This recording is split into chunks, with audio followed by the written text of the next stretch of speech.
Hello guys, what's up? Welcome back to my YouTube channel. And in this video, I'm just going to teach you guys one mistake most people do when they are doing the planks. In order for you to see effective results, you have to do it the right way, and that's how planks is supposed to be done.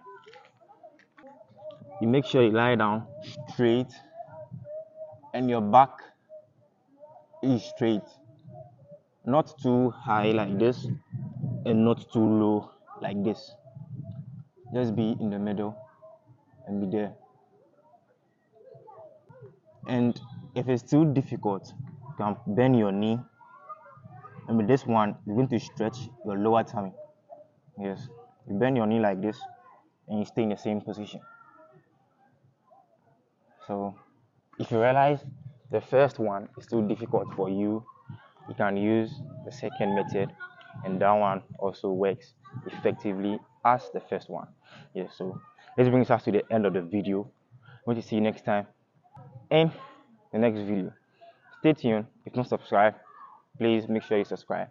Comment if you have anything concerning fitness, concerning mindset. I'll gladly answer. See you next time. Bye.